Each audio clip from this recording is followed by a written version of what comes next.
Hey guys, welcome to Stories to the Nation, and we've got something super special for you guys today. A Winnie the Pooh sleep story from therapeutic storyteller Dan Jones.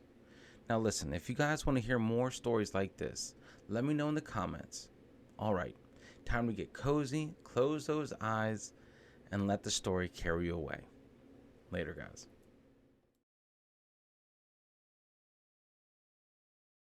Rue's Big Jump. In the very middle of the 100-acre wood, where the sun cast dappled light through the leaves and the butterflies danced upon the breeze, a young kangaroo named Rue was staring with a rather serious look at the river.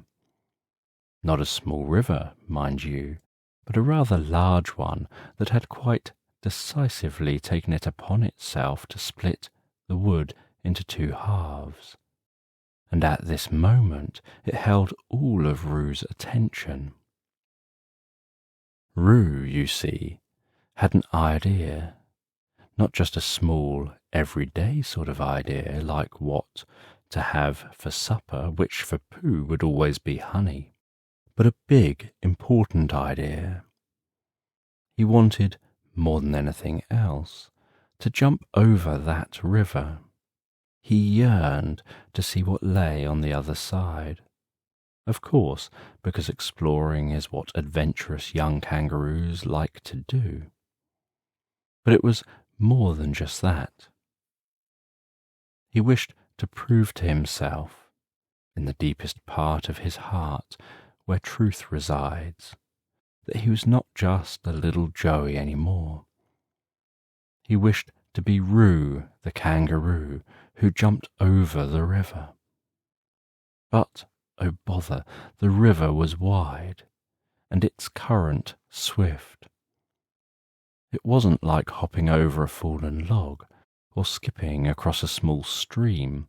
No, this was a proper grown-up kangaroo jump. The thought of it brought a shiver down his spine and a rumble in his tummy. Not the good sort of rumble that meant it was time for a small smackerel of something, but the kind that meant he was scared. His mother, Kanga, the most sensible kangaroo in the whole wood, came over and nuzzled him lovingly. She had that way of knowing, the way mothers do, what was going on in his mind. "There's no rush, Rue," she said softly. "You have all the time in the world." Her voice was as warm as the sunbeams that filtered through the trees. But despite her comforting words, Rue couldn't stop his heart from yearning to leap across the river.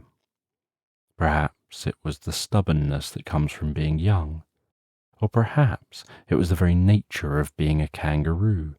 But Rue felt a powerful urge within him to make that jump. It was as if the river had thrown down a challenge, and he couldn't resist responding. Every time he looked at it, it seemed to say, "Go on, Rue, see if you can do it." So there he sat, the little Joey with a big idea, gazing at the river. The 100-acre wood was peaceful around him, filled with the hum of bees and the whisper of leaves. But in his heart there was a great big wish, as wide and as swift as the river itself. And so our story begins, dear reader, with a young kangaroo's yearning. For as you well know, it is these yearnings that can lead to the most extraordinary adventures, especially in a place as full of surprises as the 100-acre wood. On the very next day, or maybe it was the day after next, time in the 100-acre wood was always a little bit fuzzy. Rue decided to share his big idea with his friends. He found Pooh first, ambling along in a thoughtful sort of way, a pot of honey clutched tightly in his paws. "Pooh," Rue started, nervously playing with his tail. I want to jump over the river." Pooh looked rather puzzled at this, Honey momentarily forgotten. "But isn't the river rather wide?" he asked, a thoughtful frown creasing his brow. "Yes, Pooh," Roo answered, "it is, and that's why it's a bit scary, you see." Now Pooh, despite his love for Honey, was also a very good friend, and so he nodded his head, understanding, filling his round eyes. "Well, Roo," he said, "if Honey can give me the courage to face a swarm of bees, I believe it could help you jump a river. Would you like some?" He offered the pot of honey to Roo, a hopeful gleam in his eyes. Piglet was next. He was found in his little home, straightening out the furniture after a particularly windy night. "Oh dear, Roo," he stammered when Roo told him about the river. "That sounds rather risky, doesn't it?" "Maybe, Piglet," said Roo, "but it's something I have to do." Piglet looked at Roo with his small, kind eyes, with a nod of determination, said, "If it's something you have to do, Roo, then I shall be right there cheering you on. Remember, it's our friends that help us find the courage we need." Eeyore was found under his favourite thistle bush, gazing at his rather precariously constructed stick house. He murmured when Roo told him his big idea. "Rivers are not to be trifled with, you know. They can be unpredictable." "I know, Eeyore," Roo said, "but I want to do it anyway." Eeyore blinked at Roo, then sighed deeply, a sound that was somehow comforting. "Well," he said, "just be careful, Roo. We don't want any mishaps." With their words of encouragement, Roo felt a new energy stirring within him. He began to train, hopping here and there, from the sandy pit where Kanga did her washing, to the very top of the hill where Christopher Robin sometimes sat. Each day he would try to jump a little further, and each day he would feel a bit stronger. Yet every time he stood by the river's edge, the width of it still seemed daunting, as if the other side was forever slipping further away.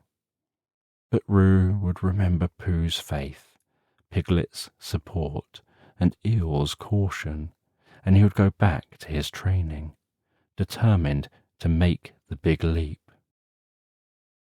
For Roo was learning that being brave wasn't just about doing something daring, but also about pushing on, even when things seemed a little bit too difficult.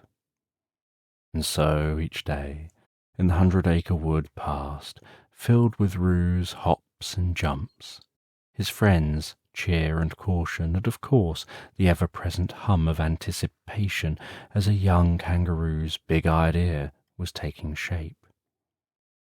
After many days of hopping and bounding, of training and practicing, there came a day in the 100-acre wood when Roo felt ready. It was a fine day, with the sun shining brightly in a sky so blue it made the river look like a silver ribbon laid out on a grand patchwork quilt. Word had got around, as words have a way of doing in places like the 100-acre wood, and all the inhabitants had come to see Roo make his jump. Pooh was there, of course, clutching a pot of honey just in case, while Piglet, trying his best to look brave for Roo, was making sure everyone was being properly encouraging. Eeyore stood at a respectable distance, casting a wary eye at the river and mumbling something about respect for natural boundaries. Roo, with his heart pounding a bit faster than usual, took his position. He could feel the gaze of all his friends, their quiet whispers mixing with the rustling leaves and the chattering of the river. He took a few steps back, his little eyes fixed firmly on the other side of the river. He could do it. He would do it. With a deep breath, Roo ran. His little legs moved as fast as they could, each stride pushing him closer to the edge of the river. He could feel the wind whooshing past his ears, hear the cheers of his friends growing louder, and then, just as he was about to push off from the bank with all his might, he stopped. His fear, that nasty little bug that had been hiding in the corner of his heart, had suddenly reared its head and made him stop right at the edge of the river. For a moment, everything in the 100-acre wood seemed to stand still. The cheers of his friends faded into silence. The river paused in its chattering, and even the wind seemed to hold its breath. Roo stood there, his heart heavy with disappointment. He had come so close, but he had not jumped. He felt as if he had let himself down. Worse still, he had let his friends down. The sun was still shining. The birds were still singing. But for Roo, it felt as if a little cloud had suddenly appeared overhead. He had tried, oh how he had tried, but the river was still there, as wide and swift as ever, and he was still on this side, unable to make the jump. Roo's big day, the day he was supposed to show everyone that he was no longer a little Joey, had ended with him standing on the edge of the river. His big idea seeming to slip away like a leaf on the current. And though the river continued its journey, carrying with it Roo's unfulfilled leap, the 100-acre wood, ever the comforting friend, held its breath and waited, knowing well that every big leap starts with a small stumble. In the quiet moments following Roo's halted jump, the 100-acre wood seemed to hold its breath, the silence broken only by the soft burbling of the river. Roo stood, a small figure, against the broad expanse of the river, disappointment looming as large as the leap he had not taken. But friends, you see, have a wonderful way of filling even the deepest disappointments with light. Pooh was the first to approach Roo, a pot of honey held out like a comforting embrace. Roo, he said, with that gentle wisdom that often hid behind his love for honey, the bravest thing isn't always making the jump, it's deciding to try in the first place.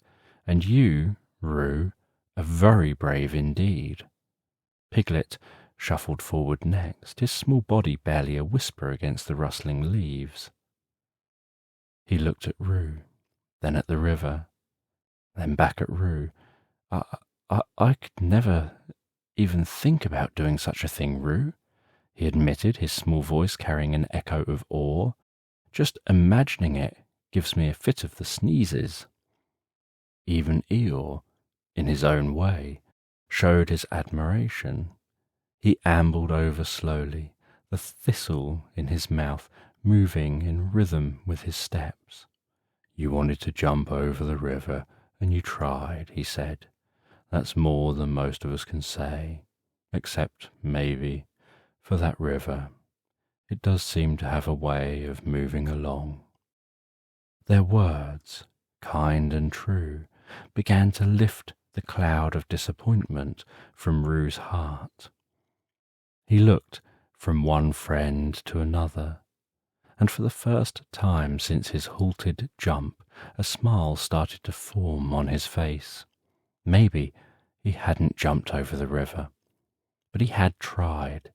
He had faced his fear, and that was something to be proud of. With renewed courage, Roo decided to try again. But this time it was different.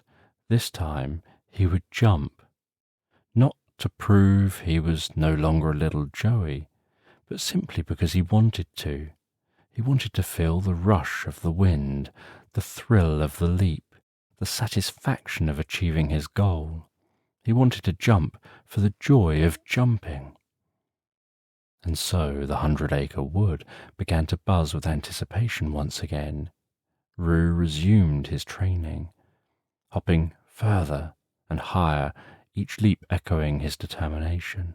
But this time there was a lightness in his steps, a joy that sprung from his heart, a reminder that the journey is just as important as the destination.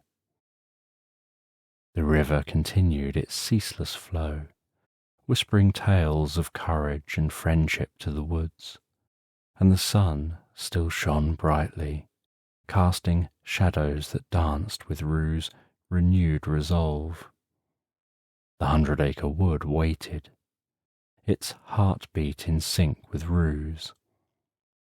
As our young kangaroo prepared for his second leap, a leap powered by friendship and the simple joy of trying. After a flurry of hoppings and boundings, after a sprinkling of heartful pep talks, the day came when Roo, buoyed by the gentle encouragement of his friends, approached the river again. There was a light in his eyes that had been absent before, a sparkle that seemed to twinkle with a new determination. This was not the same Roo that had stopped at the edge of the river. This was a Roo who'd found courage in the kindness of his friends and strength in his own heart. As the 100-acre wood held its breath, Roo took a moment to gaze at the river. He didn't see the width or the swift current. Instead, he pictured himself landing safely on the other side. The fear that had gripped him before seemed a distant memory, replaced with a sense of exhilaration and joy. Then, without a word, Roo ran. The world seemed to blur around him, the rustling of leaves a melody in his ears, the thump, thump, thump of his heart marking the rhythm of his stride. As he reached the edge, he didn't stop. With a tremendous push, he took the leap, a leap that was not just of distance, but of faith and courage. In a moment that seemed to stretch into forever, Roo was soaring through the air, the wind whistling in his ears, the river glinting below. Then, with a bounce that rang out like a peal of joyous laughter, Roo landed safely on the other side. He had cleared the river. The 100-acre wood erupted into cheer. Pooh let out a hearty hurrah, while Piglet squealed with delight. Even Eeyore managed a gruff, "Well done, Roo." The river, perhaps feeling a bit upstaged, babbled its congratulations, while the trees rustled their leaves in a standing ovation. Roo stood on the other side of the river, his little heart filled with the satisfaction of a goal achieved. A fear conquered. He had done it, not by trying to prove he was brave or strong, but by being true to himself, by listening to the yearnings of his own heart. He turned to his friends on the other side, their cheering faces a beacon of warmth and encouragement. "Thank you," he called out, his voice carrying the weight of gratitude. "I couldn't have done it without you." And so, as the sun began to set over the 100-acre wood, painting the sky with hues of warmth and triumph, the friends returned home, their hearts light and full. The river continued its ceaseless journey, carrying tales of a little kangaroo's big leap, a leap that wasn't about distance, but about friendship, perseverance, and the joy of being true to oneself. For as our young kangaroo learned that day, sometimes the biggest leaps in life come from the smallest of hops, and the most powerful jumps come from the heart.